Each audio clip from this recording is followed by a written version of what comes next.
जर मित्रांनो तुम्ही माझ्या चॅनलवरती नवीन आला असला तर चॅनलला सबस्क्राईब करायला विसरू नका आणि व्हिडिओ हा शेवटपर्यंत नक्की पहा. जर व्हिडिओ आवडला असेल तर व्हिडिओला लाईक करायला विसरू नका. कोकणातील एका शांत निसर्गमय गावात घडलेली ही घटना आहे, जिथे समुद्राच्या लाटांच्या गर्जनापेक्षा प्रेमाची चर्चा होती.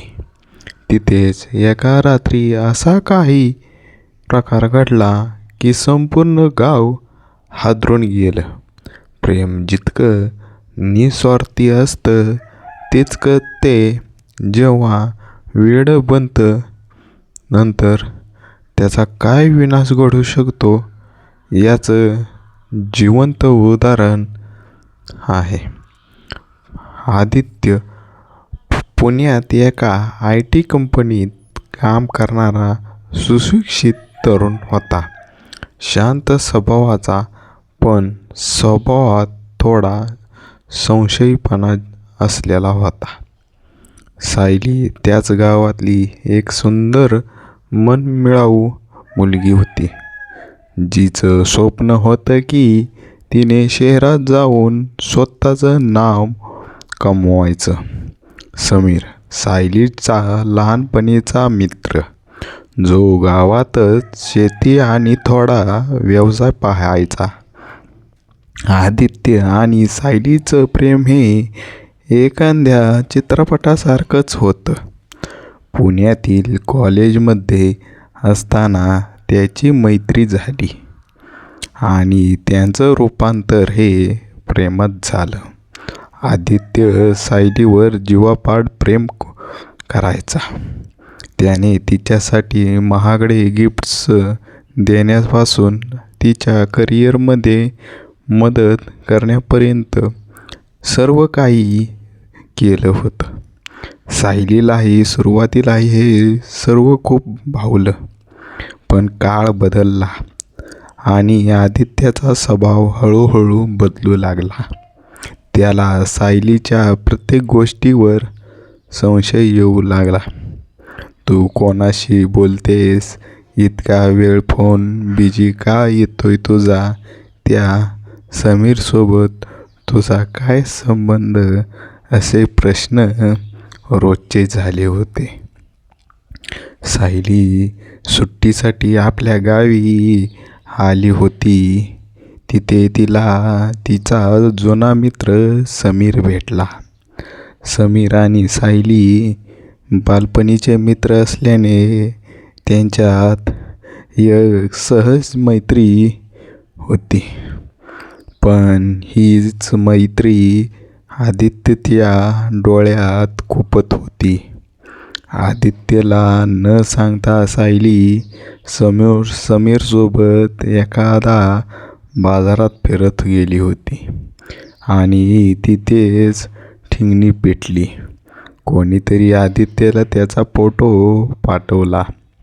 तो फोटो पाहताच आदित्याचा संयम तुटला.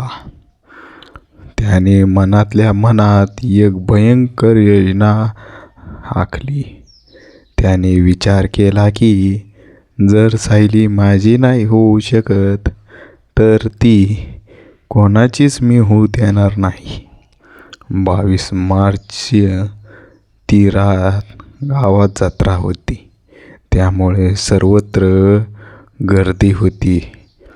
आदित्य अचानक गावात दाखल झाला. त्याने सायलीला फोन करून गावाबाहेरच्या एका निसर्ग ठिकाणी जुन्या वाड्यावर भेटाय बोलावलं. सायलीला वाटलं की आदित्य तिला सरप्राईज द्यायला आला आहे.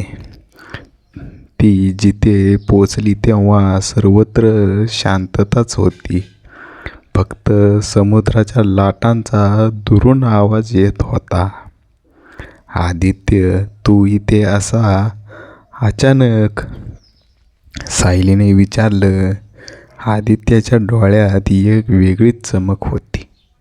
तो शांतपणे तिच्या जवळ आला आणि म्हणाला, सायली, आपण नेहमी सोबत राहण्याचा आणि घेतल्या होत्या शपथा. मग तू समीरसोबत का करत होतीस? त्याच्या जोरदार वाद झाला. सायलीने त्याला समजावण्याचा प्रयत्न खूप केला, पण संशयाने आंधळा झालेल्या आदित्यला काहीच ऐकू येत नव्हतं.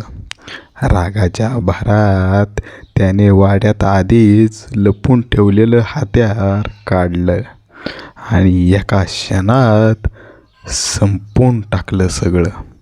दुसऱ्या दिवशी सकाळी सायलीचा मृतदेह सापडला तेव्हा संपूर्ण जिल्ह्यात खळबळ उडाली की स्थानिक पोलिसांनी सुरू केली. सुरुवातीला संशय समीरवरच आला होता, कारण तो सायलीचा जवळचा मित्र होता. पण पोलीस निरीक्षक साळवी यांनी जेव्हा सायलीचे कॉल डिटेल्स तपासले तेव्हा त्यांना आदित्यच्या नंबरवरून आलेले वारंवार कॉल्स आणि मेसेजही सापडले. पोलिसांनी तांत्रिक तपासाचा आधार घेतला. आदित्यचं लोकेशन त्या रात्री त्याचं जुन्या वाड्याच्या परिसरात होतं. तसेच CCTV फुटेजमध्येही आदित्यची गाडी गावाबाहेर जाताना दिसली होती. आदित्य पुण्यात पळून जाण्याच्या तयारीत होता, पण पोलिसांनी महामार्गावर नाकाबंदी करून त्याला अटक केली. सुरुवातीला त्याने गुन्हा कबूल केला नाही, पण जेव्हा पोलिसांनी सायलीच्या रक्ताचे डाग असलेल्या त्याच्या शर्टाचे फॉरेन्सिक रिपोर्ट समोर ठेवले तेव्हा तो कोलमडून गेला. त्याने आपला गुन्हा कबूल करून टाकला. प्रेमात विश्वास नसेल तर ते नातं एका गुन्ह्याकडे कसं वळतं हे या घटनातून स्पष्ट झालं आहे. एका हसत्या खेळत्या मुलीचा अंत एका संशयी प्रेमीच्या हातून झाला. आज आदित्य तुरुंगात आहे, पण एका कुटुंबाचा चिराग मात्र कायमचा विझून गेला आहे. जर मित्रांनो तुम्हाला हा माझा व्हिडिओ आवडला असेल तर व्हिडिओला लाईक करा आणि कमेंटमध्ये सांगा तुम्ही हा व्हिडिओ कुठून पाहिला, जेणेकरून मला समजून जाईल आपला हा माझा व्हिडिओ कुठपर्यंत पोचला. आणि सर्वात महत्त्वाचे, माझ्या चॅनलला सबस्क्राईब करून टाका. मी रोज तुम्हाला नवीन माहिती सांगत राहील. धन्यवाद तुम्ही हा माझा व्हिडिओ सगळा पाहिल्याबद्दल. थँक्यू.